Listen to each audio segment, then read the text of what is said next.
While this founder hangs out on a vineyard in the south of France, he decided he wanted to empower sports teams to bring the in-stadium experience to the comforts of his wine cellar. Give a toast to Adam Jones and Vici Sports. This founder was curious as a cat during her days at ESPN to get the inside track on how creators would eventually monetize their content with brands. Make some noise for Tiffany Kelly and Cura Story. Thank you, founders, for those introductions. Let's kick it over to our head referee, Nick. Welcome, founders. Let's get ready to debate. We have two amazing startups ready to debate in the sports tech and analytics department. To get things started, let's determine who will receive the ball with the first question on the coin flip. So, Adam, would you like heads or tails? Always tails. Always tails. Well, it is heads. So, Tiffany, would you like to receive or would you like to defer? Oh, we're definitely going to defer. Defer. Okay. So, Adam, you're going to have 45 seconds to answer the question first. And then, Tiffany, you're going to have 45 seconds to answer your question. And then after that, you can go back and forth. So good luck to both of you. And if the judges could give me a 10 minutes on the clock, that'd be greatly appreciated. So with the first question, we're going to ask, how will talent agents respond to companies trying to connect players directly with fans and brands? Will you work with the agents or replace them? So from a VGTV/FanFest perspective, we're all about empowering anyone that has a global audience and that's producing content or involved in the production of content. And so the bottom line is we're actually already talking to agents of retired players, particularly in European football, that see this as an opportunity to not just monetize their audience, but give them content that they can watch, give them some new live moments, right, that they can kind of tune into.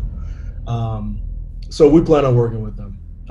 Especially since now that everyone is virtual, it's kind of exposed the gaps in some of the traditional tools like Instagram Live, crashing all the time. And your response, Tiffany? Yeah, I also want to say that our platform, we plan on working with agents. I think it's interesting kind of being in the tech space. People kind of always think tech replaces humans, but it doesn't. It kind of only enhances their job. So since we actually allow athletes to monetize their video through video sponsorship, we're a tech platform for video sponsorship, agents are just kind of pivoting their focus, right? Instead of focusing on monetization and distribution, where we handle that, you're actually focusing on the hard stuff, which is content creation, brainstorming, and kind of pivoting that way. So we're helping you out in the monetization aspect, and you can kind of focus on the brainstorming piece of everything. Anything to add to that, Adam? Yeah, I was just going to say, monetization is key right now. So all the existing channels, great at building an audience, great at sometimes, if you don't have too many people join at the same time, engaging that audience, but haven't really today focused on monetization, right? And so that's certainly what we're hearing. So we built basically Twitch in a box for any big brand, starting with sports teams. And so I think that's the next opportunity for differentiation as people have now realized how easy it is to build that direct connection to their fans. Like now it's like, where's the money? I went live. Oh wait, it all went to Instagram? That's not cool. So that's what we're hearing. And I think that's a just huge opportunity. Yeah, I think we're both in agreement with working with agents. I think the agents that try to block tech platforms that are actually helping their clients won't play out in a positive way in the long run. So I think collaboration is always key. I think this is one last point. Increasingly, you're also seeing obviously athletes invest as well, right? So in many cases, it's an opportunity for them to, not only are they getting exposed via their agents to these new platforms, but they're actually getting exposed to potential deals and life after the sport and all that. So I think strategically working with agents makes sense. Great. We'll move to the next question. So, should there be any age limit for when an athlete can monetize their personal brand? Tiffany, you're going to lead off that question. Yeah, I don't think there should be an age limit. We're in an age where I mean, 5-year-olds have crazy followings just with social media. Obviously, if you are a minor, I think the discretion does kind of fall on your parents, and kind of that being figured out, and if the client or the athlete is okay with monetizing and they're a minor and their parents say it's okay, then that's totally cool. I don't think we should cap exposure and monetization at a certain age. Adam, your point? Largely agree. And I would actually even say, yeah, parents are great, but like the reality is, like my mom, I'm actually quarantining my mom in the south of France right now. It's kind of random, but she just made the comment like, wow, this TikTok thing, didn't even know what it was. Wow. And like the reality is, if I were like 6, I would have already been living there for the last 6 months as an American, right? Even earlier or even longer if I lived in another part of the world. So absolutely believe that, really anyone with a brand, anyone that's built a following, anyone that's that compelling should have the right to monetize their audience, and certainly athletes that are driving an audience that is creating billions of dollars of value for other entities, especially them. But yeah, I think it's actually pretty broad. I think there should be kind of wide latitude even for parents that can't spell TikTok. Anything else to add to that, Tiffany? No, I think we're in agreement again. You shouldn't have an age limit. Just monetize if you have a following, and of course, I said screw the parents. Of course, to the discretion of the parents. I think if you are a minor, I mean, your parents are making decisions. All right, to the next question. Do you think teams will eventually build more tools to own their distribution channels and rely less on third-party distributions? So, Tiffany, I'll let you go with that one. Oh, I'm going first again. Cool. I honestly think that we're past the days where brands are expecting users to come to them. So I think that brands should heavily rely on their own distribution channels and meeting their target market, meeting the users where they are. And that's on TikTok, that's on Instagram, that's on YouTube, Twitter, all of these platforms that currently exist. And I mean, content is king. Like, that's where we're at. Content marketing takes a long time, but if you can kind of win in that space, then you will have longevity for a really long time as a brand. So owning your distribution channels is extremely important. Yeah, I mean, so we're with Vici FanFest. We're in talks with 11 of the top 20 largest sports teams in the world, soccer teams in the world. And it's not, are we going to do it? It's like, we're doing it now. So like $3 billion FC Barcelona, they're building an OTT. Why? Because their mandate is to make $1 from all 300 million of their fans every month, right? Like, they want the recurring revenue. They see the opportunity to go direct. Even today, like, they've sold the rights to their live matches. At the same time, they have an entire studio show streaming on Twitter with Gen Z going direct to consumer. So the largest teams, I think, across all sports, but especially teams that have reached local saturation in their market and that need to monetize globally, increase revenue per fan out of their home market to keep growing, they're already doing it. It's not an if, when thing. It's like last week. I know specifically Barcelona has a bunch of initiatives launching this month, but all the top clubs are doing that. And you're starting to see it in the States as well. Anything to add to that, Tiffany? Not much. I think I like how you mentioned streaming, Adam. I do think having your own distribution platforms that you can essentially own is key. Like, content is where everything is at, and meeting your users where you are is gonna help brands win in the long run. Great. So the next question is in regards to distribution. So as Instagram, TikTok, and other major social media platforms integrate shopping directly into their posts, do you think, won't teams and individuals be able to do this themselves? And do they need a startup company's help to facilitate that? Yeah, I mean, I assume that's me, yeah. How many things have you bought on Instagram? 0. Come back to yeah, I'm also at 0. Like, it sucks. And I actually love Instagram. And I love I love, like, it's a huge point of emphasis that they're investing in now. I know Twitter is also looking at stuff. Love TJ at Twitter, but like it has not. No one's really cracked it yet, and so I think that's actually the ideal circumstances for a startup. That's why startups exist, right? The reality is, shopping, commerce, it's a priority, but how it's manifested today has been very poor, and kind of an afterthought. And so I think that's an ideal conditions for a startup. So I would actually, I haven't bought anything on IG shopping, but you're basically asking if IG shopping is just going to take away, or if that's just going to be the main thing of affiliate links, which I actually don't agree, because the only thing that you can sell through IG shopping is physical goods.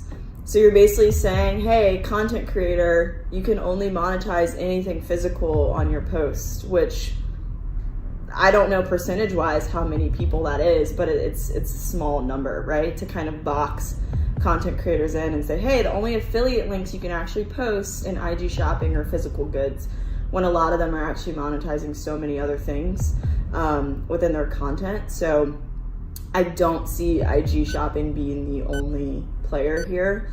And because of that, right, people use link trees. Like, they're still trying to monetize on social outside of IG shopping, because that's just the natural like flow, right, of content. People are naturally kind of hitting different places, links that they're actually going to. So I don't see IG putting links within the bios, because that actually encroaches upon their business model. So because of that, startups will continue to exist to actually help them monetize their content that's outside of physical goods, which is the complete opposite of what IG shopping is. Anything to add to that, Adam? Yeah, I mean, again, I want to give some credit to these platforms. Like in the last week, Instagram rolled out donations and pages can take tips and that kind of thing. But the bottom line is a lot of these things are overdue. It shouldn't have taken a pandemic to roll out these kind of critical components of the infrastructure. And so again, I think all of that aspect of the experience, as the focus goes more towards virtual live experiences, and now people naturally want to see how they make money from them, I think that becomes a natural opportunity for a startup. Great responses. So that's our 10-minute mark, but we do have an overtime question that we just unveiled. So we'll have this start with Tiffany. So do you agree or disagree that the power is now with the players and the teams are secondary? So I am for star power all the way. I think before social media kind of just became what it is, teams, just their entire brand awareness was tied with the athlete. And now that individuals are kind of becoming what people are following, the power has shifted to players. And I think it's why you've seen just a hiring frenzy in content creation with front offices and teams, because they're starting to understand that they really need to differentiate their brand awareness away from the athlete. And the only thing that they really can touch, like, and monetize it, is talking about the athlete as an athlete, not their personal life, not outside, because that's actually that's the athlete can monetize that, not the team. So I definitely think the power is shifting to the player, and I think the teams that survive are going to be the ones that can actually differentiate their brand away from the players. Great. Adam, and your answer? Yeah, I mean, I think I largely agree, but I do think the only additional nuance there is, some teams are just really, really, really big, and so if you are a smaller, player, so to speak, on that really big platform, then I think it makes more sense to more closely align your brand with the platform to monetize, and then leverage that afterwards. But largely agree. I mean, the reality is, people care about their favorite player, right? In many cases, and following them. You see this with, La Liga, for instance, in the States, right? Really keying in on the Mexican players that play in Spain, because there's a high degree of resonance with their fan base in the United States, and that crossover story being a core part of the narrative and reaching Hispanic viewers.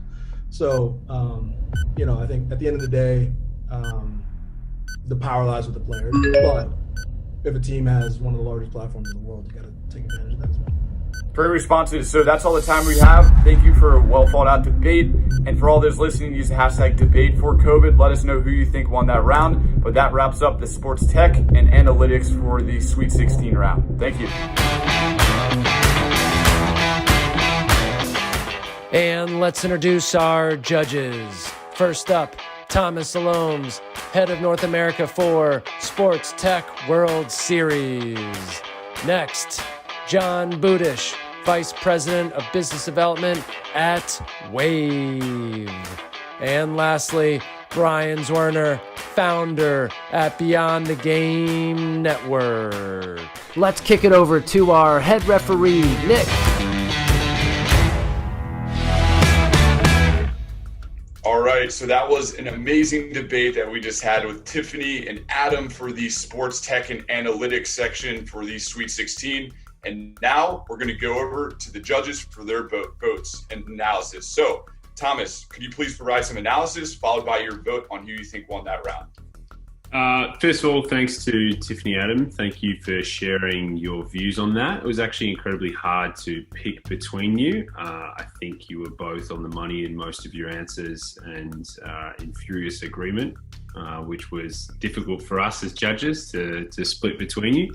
I think points around people actually monetizing athletes as basically their own kind of masters when it comes to monetizing their audience. I think that's a really big issue. I would say that for me, on the final question is probably what it came down to. And Tiffany made some points around the trends that athletes are the ones being followed by fans. So the idea that a fan will follow a player, follow LeBron, and it doesn't matter what team he plays for. Therefore, really what centers is just with the individual athlete, and that's who should be able to monetize what they do.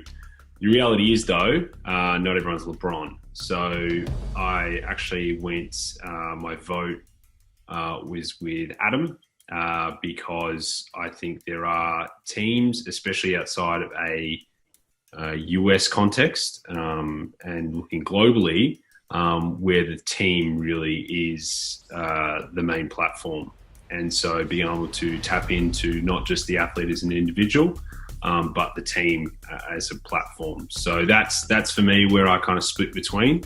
And Adam seemed to have a little bit more of a global perspective, which I really appreciated, because I truly believe that if you just focus your product or your vision on one geography, even if that is the US and the biggest sports market in the world, you're still severely limiting yourself in what you're able to achieve. Thank you for that, Thomas. So that means it's one vote for Adam. And now we're going to move to John for your analysis and vote. Sure. Yeah, just to echo Thomas's sentiments there, I thought it was a really good debate, and I actually listened to it a couple times and ultimately switched my vote after the second time. So just to let you guys know how great I thought it was. I thought, from an overall impact, I thought the most interesting thing I heard was Adam's point on FC Barcelona and their 300 million fans, and specifically their monetizable goals for that. I just thought that was a really interesting piece of insight, and something as you start to think about other fandoms in the world, specifically in the States, like you think about the New York Yankees or the Dallas Cowboys and how they can activate that. That really had my head going. Alternatively, I thought, Tiffany made some really interesting points across the board. I liked a lot, when in her first response, where she talked about technology not necessarily being competitive, but more of an enhancement. I liked her point about virtual goods in the fourth question. I thought both you guys did a really good job with the question too, and I think it was pretty similar.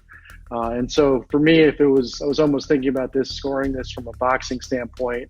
So I had 2 rounds Adam 10-9, 2 rounds Tiffany 10-9, 1 round Adam 10-8. And so in the overtime question, that was going to be my differentiator. And I thought that, and ultimately picked Tiffany. I really liked her point about teams differentiating their brand from the player. I think that's a huge challenge, but I think also it's a way that they have to be thinking about, their stuff going forward. So again, my vote is for Tiffany. Thank you for that, John. So now we have a tiebreaker. So we have one vote for Adam and one vote for Tiffany. And we're going to have our final vote. So Brian, you are in the hot seat with this. So could you provide your analysis and your pick for who is going to go to the Elite Eight? Absolutely. Thank you, Nick. I'm excited to be in the hot seat, and I'm going Simon Cowell style. It's a straight scoop from me. These other guys were too nice, these other judges. First of all, Tiffany, excellent presentation. You had a lot of presence. You gave us a nice backdrop. The video looked good. It was all put together in a way I like. Adam, man, I know you're traveling. You're not in your normal environment. But, dude, it was like blurry. Your phone blumped out in the middle of this thing. It was a hot mess. All right? You got to get that stuff straight if you go on to the next round. Second of all these answers, they were just way too general for me. I didn't get to learn enough about who you were, what your business was. You got to find ways, whoever goes on to that next round, find ways to bring in stuff from your business, your life, your experiences into your answers. I don't want just general answers. I want to know about you and your business next time. And last point I got to make here before I give my answer, Nick. This is supposed to be a debate, man. I want Eminem in a rap battle next time. You guys were way too nice. You agreed with each other. Question after question after question. I want to hear some fire. I want to hear some controversy. You can't just agree with each other and get my vote. That's not how this is going to work. Okay, so it's time for my vote. It was a tough one, but overall, based on the strength of the presentation and the answers, I am going with Tiffany as my winner. Tiffany, you get my vote for the next round. I hope you heard everything we said. We want to hear a stronger performance in round two. Well, John, Thomas, and Brian, that was a great analysis and great commentary on that. And congratulations to Tiffany. You just earned a spot in the Elite Eight. Congratulations for that. And good fought out debate with Adam. So that wraps up this Sports Tech and Analytics in the Sweet 16. Thank you for everybody. And use the hashtag DebateForCovid to let us know who you think is going to win next round. Thank you.